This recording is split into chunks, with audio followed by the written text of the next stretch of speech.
"Mommy," I said. "Sorry," my 5-year-old Emma cried. Bang. Karen pulled the trigger. The bullet hit my baby's shoulder. Blood everywhere. Emma screamed, "Daddy, it hurts." Karen stood cold, holding the gun. Her ball touched my driveway. She broke the rules. 3 minutes later, SWAT surrounded Karen and arrested her.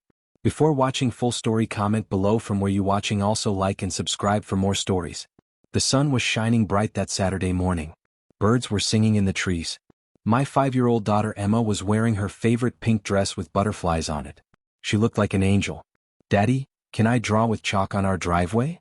Emma asked me with her big brown eyes. "Of course, sweetheart," I said, kissing her forehead. "Stay in our driveway, okay?" "I promise, Daddy." She ran outside with her box of colorful chalks. I watched her from the kitchen window. She was drawing a rainbow. Then she drew our family, me, her mother Sarah, and herself holding hands. My heart felt so full of love. My wife Sarah was at the grocery store. It was a peaceful morning. I made coffee and checked some work emails. Emma was singing outside. Everything felt perfect. But I did not know that in 3 minutes my whole world would fall apart. I did not know that Karen Mitchell, our HOA president, was watching my daughter with cold, cruel eyes. Karen Mitchell lived 2 houses down from us. She was the president of our neighborhood HOA. Everyone feared her. She had gray hair pulled back so tight it looked painful. Her face always looked angry. Her eyes were cold like ice. For 2 years, Karen made our lives hell. She sent us violation notices for everything. Our grass was 1 inch too tall. Our mailbox was the wrong color. Our Christmas lights stayed up 2 days too long. She fined us hundreds of dollars for small things. But we always paid. We always followed her rules. We never fought back because we did not want trouble. Last month, Karen saw Emma playing with her toys on our front lawn. She marched over and yelled at my daughter. "This is not a playground. This neighborhood has standards." Karen screamed at a 4-year-old child. Emma cried for hours. I filed a complaint with the HOA board, but Karen was the president. She controlled everything. Nothing happened. "She's just a bitter old woman," Sarah told me. "Ignore her." But I saw something dangerous in Karen's eyes. Something broken. Something evil. I was pouring my second cup of coffee when I heard Karen's voice outside. It was loud and filled with rage. "You stupid little brat. What did I tell you about keeping this neighborhood clean?" My blood ran cold. I dropped my coffee cup. It shattered on the floor. I ran to the front door. Karen was standing over Emma. My little girl was crying. Karen was holding Emma's box of chalks. "This is HOA property. You're vandalizing the neighborhood." Karen screamed. "I'm sorry. I'm sorry." Emma sobbed. "Daddy said I could draw on our driveway. It's my driveway now. I'm on the board and I say no chalk." Karen threw the chalk box hard. It hit Emma in the face. Emma screamed and fell backward. I ran outside. "Get away from my daughter." Karen's face turned red with anger. "Your daughter is destroying property values. I'm filing a violation. You'll pay a $5,000 fine. She's 5 years old. She's drawing on our driveway." I picked up Emma. Her cheek was red where the chalk box hit her. "This neighborhood has rules," Karen shouted. "Rules you clearly don't care about. People like you don't belong here. Go home, Karen, before I call the police." Karen's eyes turned into thin, hateful slits. "You're threatening me? Me? I'll make you regret this. I'll make your whole family regret this." She walked away. But I saw her touch something under her cardigan. My stomach felt sick. Did she have a weapon? I carried Emma inside. She was crying so hard. Sarah came home and we comforted our baby girl. We put ice on her cheek. "We need to move," Sarah said. "That woman is dangerous." "We can't afford to move right now," I said. "We just bought this house. We're stuck." But I should have listened to my wife. I should have taken my family and left that day. Because Karen Mitchell was more than dangerous. She was a monster waiting to strike. 2 weeks passed. Emma was scared to play outside. She had nightmares about the mean lady. We talked to lawyers, but they said HOA cases take years to resolve. Then came that terrible Tuesday afternoon. I was working from home. Sarah was at her office. Emma came to me with her backpack. "Daddy, can I get my ball from the garage?" she asked. "Sure, baby. But stay in our yard, okay?" "I will, Daddy." She ran outside. I watched her get her pink ball from the garage. She started bouncing it on our driveway. She was being so careful to stay on our property. I went back to my computer for just 3 minutes. 3 minutes that destroyed our lives. I heard a sound that will haunt me forever. A loud crack that made my ears ring. Then my daughter screaming. I ran outside so fast I almost fell. What I saw made my heart stop. Emma was lying on the ground. Blood was spreading on her pink dress. She was screaming and crying. Her little hands were clutching her shoulder. Karen Mitchell was standing in her driveway. She was holding a gun. Smoke was coming from the barrel. I warned you. Karen screamed. I warned your family. Time seemed to stop. I could not breathe. I could not think. My baby was bleeding. My baby was shot. I ran to Emma. Baby. Daddy's here. Daddy's here. It hurts, Daddy. Emma cried. It hurts so much. Make it stop. Blood was everywhere. So much blood. I pressed my hands against her shoulder to stop the bleeding. Emma was screaming. I was screaming. Someone call 911. I shouted. Someone help us.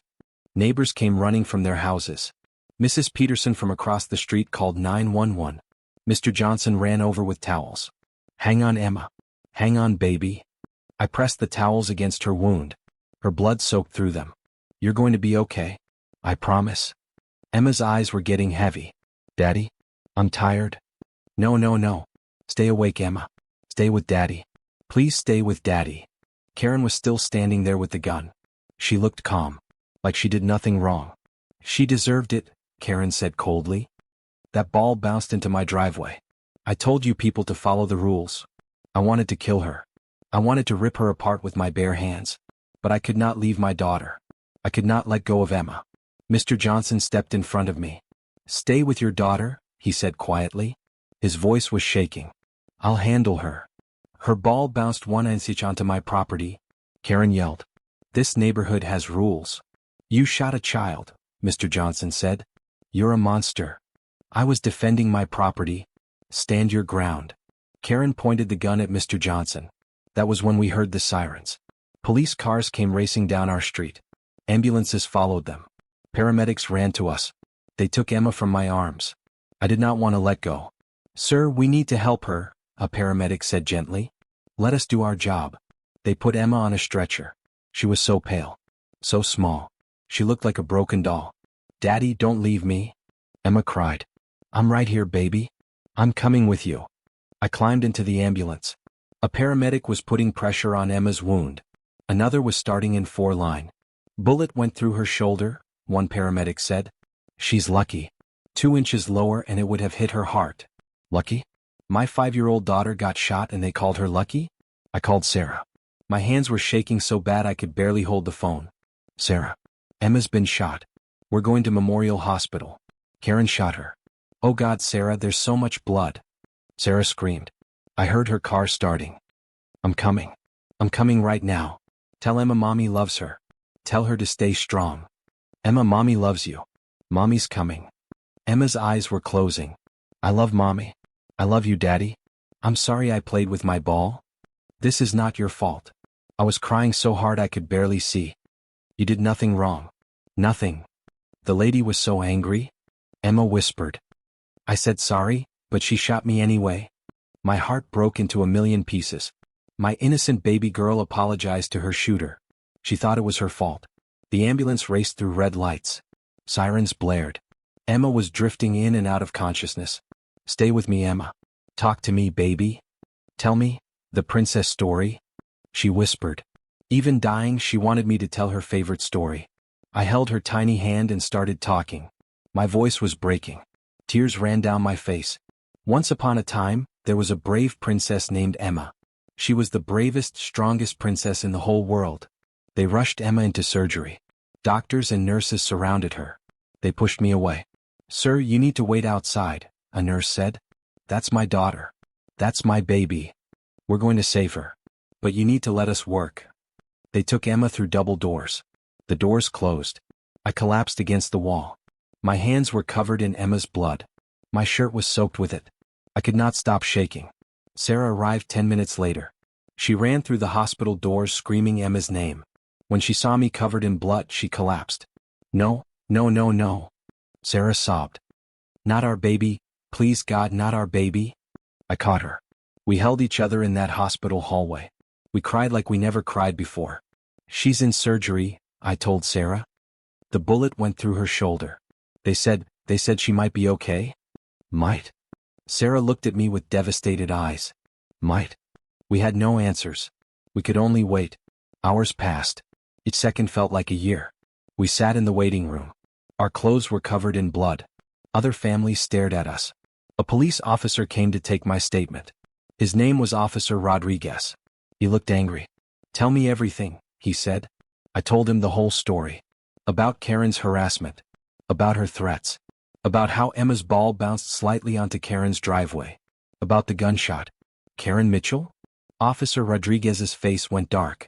That woman called 911 herself. She claimed she was defending her property from trespassers.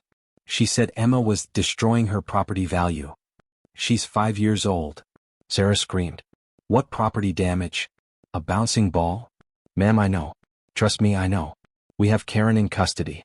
We're building a case. But I need you to know something. Officer Rodriguez looked uncomfortable. Karen has lawyers. Expensive lawyers. She's already claiming stand your ground defense. Stand your ground? I could not believe what I was hearing. Against a 5-year-old child with a pink ball? Her lawyers will try anything. But we have witnesses. Lots of witnesses. Everyone in your neighborhood gave statements. They all said the same thing: your daughter never left your property. The ball bounced maybe 6 inches onto Karen's driveway. Karen came outside with a gun already in her hand. She shot without warning. What happens now? Sarah asked. Karen's arrested. But she made bail an hour ago. Bail? I jumped up. She shot a child and she's free? Her lawyers got her out. I'm sorry. The system isn't perfect. But trust me, Mr. Wilson, Karen Mitchell will pay for this. But would she? Rich people with lawyers always seem to win. The surgeon came out 6 hours later. His scrubs had blood on them, Emma's blood. Mr. and Mrs. Wilson? We ran to him. Is she alive? Sarah could barely speak.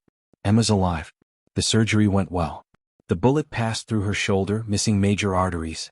She'll need physical therapy, but she should recover fully. I fell to my knees. Thank God. Thank you, God. Can we see her? Sarah asked. She's in recovery. You can see her soon. But I need to tell you something else. The surgeon looked sad. Emma was traumatized. Even under anesthesia, she was crying and calling for you. She kept saying, I'm sorry, over and over. The psychological damage might be worse than the physical injury. That broke me. Karen did not just shoot my daughter's body. She shot her soul.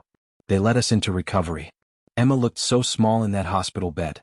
Tubes and wires connected to her body. Her shoulder was bandaged. Her face was pale. But she was breathing. She was alive. Sarah and I sat on each side of the bed. We held Emma's hands. We're here, baby, Sarah whispered. Mommy and Daddy are here. Emma's eyes opened slowly. When she saw us, she started crying. I'm sorry, Mommy. I'm sorry, Daddy. I didn't mean to let my ball bounce. I tried to catch it. I'm sorry. Oh, baby. Sarah was sobbing. You have nothing to be sorry for. Nothing. This is not your fault. But the lady said I broke the rules. The lady is wrong. The lady is evil. You are perfect. You are our perfect, beautiful girl. Emma cried herself to sleep. Sarah and I held her all night. We did not let go. We were afraid if we let go, we might lose her. The story hit the news the next morning. HOA president shoots 5-year-old over ball. It went viral. My phone exploded with messages. Friends, family, strangers. Everyone was horrified. News reporters camped outside the hospital. They wanted interviews. I gave them one statement. My daughter is 5 years old. She was playing with a ball. A ball. And Karen Mitchell shot her for it. That woman deserves to rot in prison forever. The video went everywhere. Millions of views. People were enraged. Karen's face was on every news channel. People found her social media. She had posted about maintaining property values and dealing with problem neighbors just hours before shooting Emma. The Internet Detective Army went to work. They found Karen's history. She had previous complaints. She had threatened other neighbors. She had multiple guns registered to her name. People started calling her HOA Karen, and worse names. Someone found out Karen was wealthy. Her family owned a law firm. That was why she thought she was above the law. But the public would not let this go. Protests started outside Karen's house. People held signs, "Justice for Emma, 5-year-olds are not threats. Karen Mitchell is a monster." The HOA board held an emergency meeting. They removed Karen as president. They dissolved half the board. The entire organization was under investigation. But none of that mattered to me. None of it brought back Emma's innocence. None of it erased her trauma. What I did not tell you before was what happened in those 3 minutes after Emma got shot. Those 3 minutes when I thought my daughter might die in my arms. While I pressed towels against Emma's wound, while neighbors called 911, something else was happening. Karen was on her phone. She was calling her lawyers. She was calling her family. She was already planning her defense. I felt threatened. I heard her say calmly, "The child was destroying my property. I had every right to defend myself." That was when I knew Karen felt no remorse, no guilt. She truly believed she was in the right. Mr. Johnson, my elderly neighbor, approached Karen. "You need to put that gun down. Don't tell me what to do." Karen pointed her gun at him. "Everyone in this neighborhood needs to learn respect. Learn to follow rules." More neighbors came outside. They formed a circle around Karen. "You shot a child," Mrs. Peterson said. Her voice was shaking. "A baby. How could you? That baby was trespassing." Karen screamed. "Her ball came onto MY property. The HOA bylaws clearly state. There's a child bleeding on the ground." Mr. Johnson shouted. "And you're talking about bylaws?" Karen's face went red. "I warned them. I warned that family. They didn't listen. So I made them listen." That was when we all realized the horrible truth. Karen planned this. She was waiting for a reason to shoot. The sirens got louder. Police cars screeched to a stop at the end of our street. But they did not come closer. They blocked off the road. Because they did not send regular police. They called SWAT. Karen was still holding her gun. She was waving it around. Neighbors were backing away slowly. A loud voice came through a megaphone. "This is the police. Drop your weapon. Put your hands on your head." A SWAT van rolled down the street. Armed officers in tactical gear spread out. They had rifles. They had shields. They surrounded Karen's position. Karen looked confused for the first time. Like she just realized she might be in trouble. "I'm a law-abiding citizen," Karen yelled. "I was defending my property. You should be arresting them." "Drop the weapon now," the megaphone voice commanded. "You don't understand. I'm the HOA president. I have rights. Stand your ground law. Castle doctrine. Ma'am, this is your final warning. Drop the weapon or we will use force." I was still holding Emma. The paramedics were working on her. But I watched what happened next. Karen raised her gun. She pointed it toward the police. Everything happened so fast. Red laser dots appeared on Karen's chest. SWAT officers shouted. Karen's face showed fear for the first time. "Wait.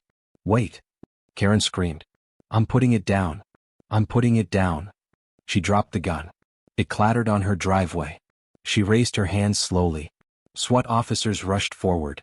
They tackled Karen to the ground. They handcuffed her. She was screaming about her rights, about lawsuits, about how she did nothing wrong. They dragged her to a police car. She was still yelling. "That child was trespassing. Her ball bounced onto my property. I sent them 17 violation notices. They refused to comply. I had to make them understand." Officer Rodriguez walked up to Karen's face. "You shot a 5-year-old child. Over a ball. You're done."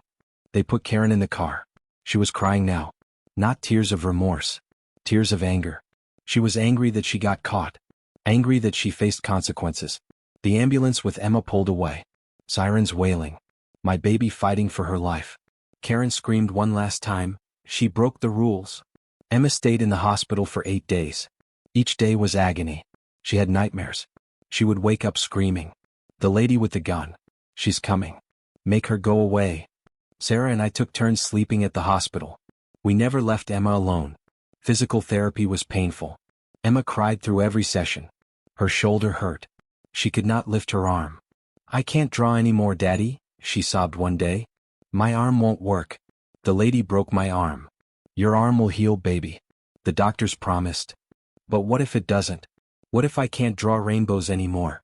It killed me. My artistic little girl was worried she lost her ability to create. Child psychologists came to see Emma. They diagnosed her with PTSD, post-traumatic stress disorder.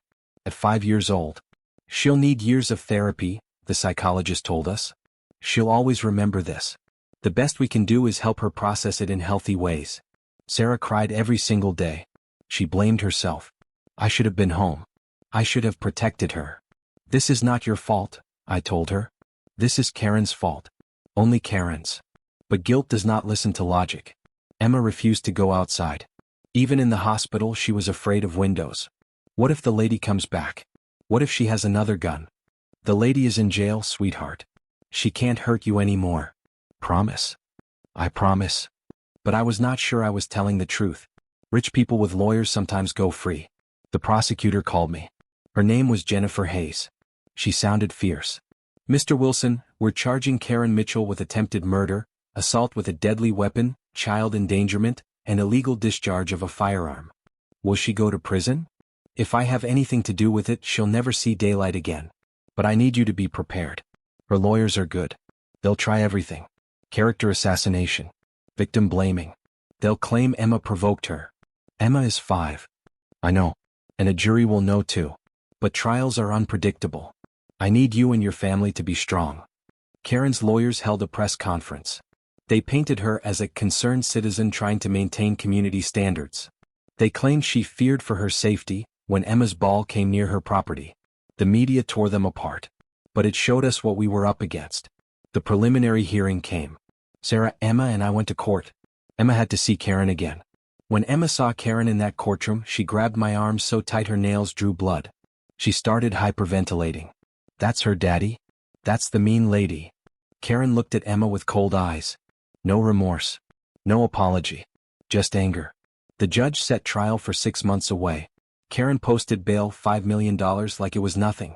She went home to her house. 2 houses down from us. We could not move. We were trapped. All our money went to Emma's medical bills. We were prisoners in our own home. Karen got a restraining order against us.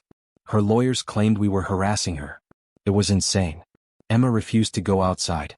She spent her days inside, drawing pictures with her left hand because her right shoulder still hurt. She drew the same picture over and over. A little girl. A woman with a gun. Red everywhere. Baby, can you draw something happy? Sarah asked her once. There's nothing happy, Mommy. The world is scary now.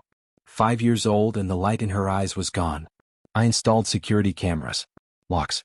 Alarms. I bought a baseball bat. I slept with it next to my bed. Every car sound made me jump.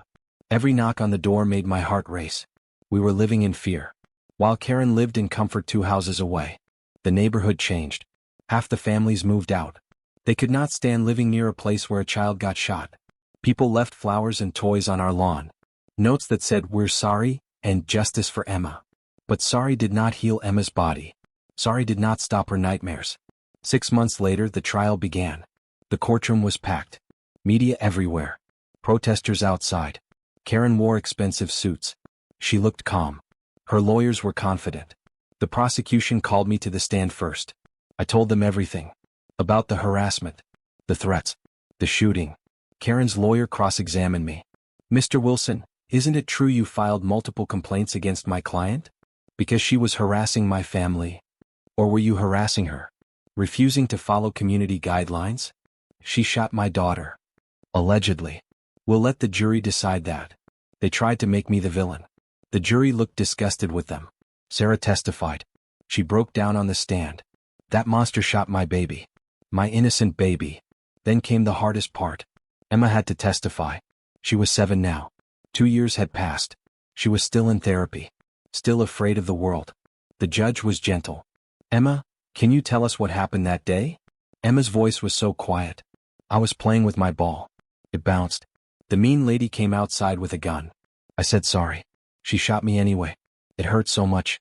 I thought I was going to die. Did you go onto her property? No. The ball did.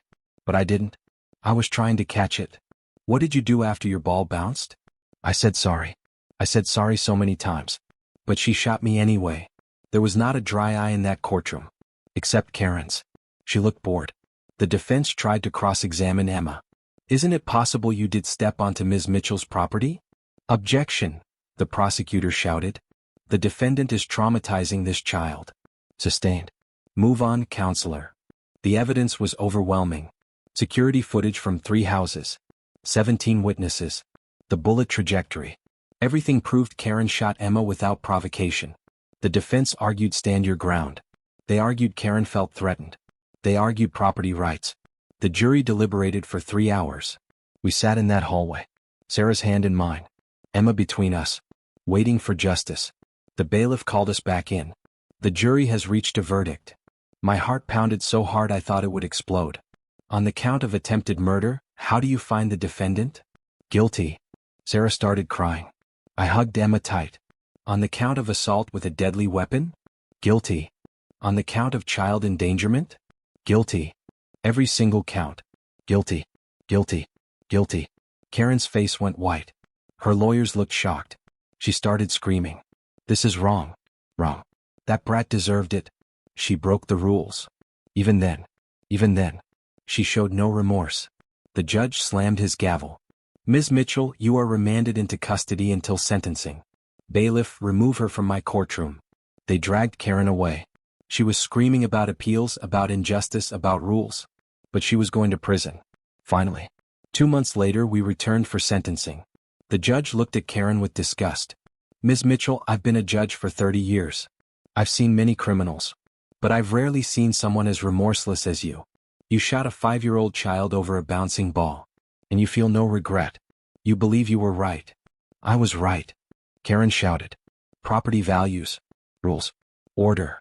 You destroyed a child's innocence. You traumatized a family. You terrorized a neighborhood. And you feel justified. I am justified. The judge shook his head.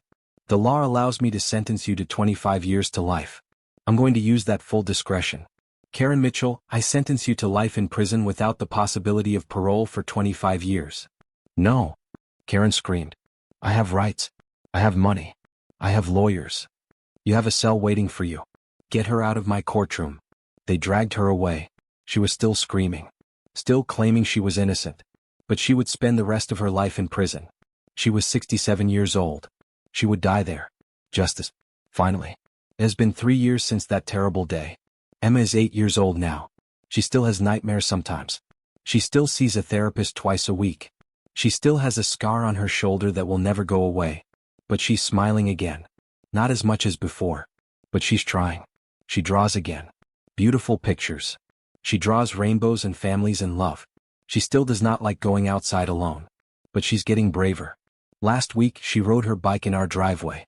For the first time in 3 years, she played outside. Sarah and I watched from the window. We cried tears of joy. Look, Mommy. Look, Daddy. I'm riding my bike. We see you, baby. You're doing amazing. She fell off once. She looked scared. But then she got back on. She kept trying. Our brave girl. Our survivor. We sold that house. We moved far away. To a place with no HOA. No Karens. No bad memories. Emma started the 3rd grade at a new school. She made friends. She laughed again. The physical wound healed. The emotional wound is healing. Slowly. But it is healing. We sued the HOA. We sued Karen's estate. We sued everyone responsible. We won. Millions of dollars. Enough to pay for Emma's therapy for life. Enough to secure her future. But money does not erase trauma. Money does not give Emma back her innocence. The HOA dissolved completely. Every board member resigned. The neighborhood changed its rules. No more power-hungry monsters running people's lives. Other families who were harassed by Karen came forward. We learned we were not alone. Karen had tormented dozens of families.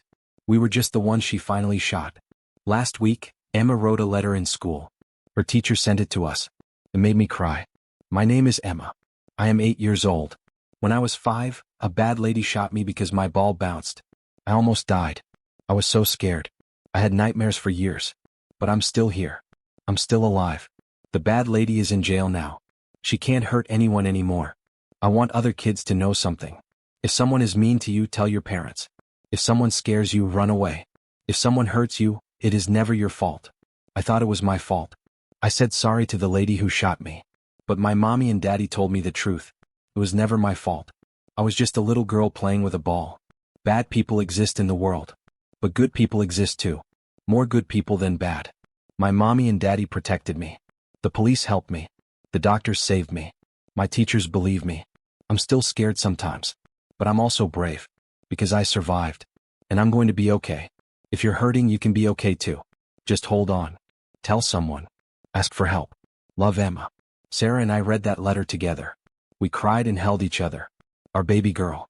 Our survivor. Our hero. She lost her innocence at 5 years old, but she found her strength at 8. Karen Mitchell took so much from us, but she did not take everything. She did not break Emma's spirit. She did not destroy our family. We are still here. We are still fighting. We are still healing. And Emma is still drawing rainbows. This story is about the cruelty of power-hungry people. About how monsters hide behind rules and authority. About how innocent children pay the price for adult evil. If you or someone you know is being harassed or threatened, please speak up. Report it. Document it. Protect yourself and your family. No rule, no bylaw, no standard is worth a child's life. Never forget that. And if you are a survivor of violence, please know, it was never your fault. You are brave. You are strong. You are enough. Hold on. Speak up. Bill. There are more good people in the world than bad. We will protect you. We will believe you. We will fight for you. You are not alone.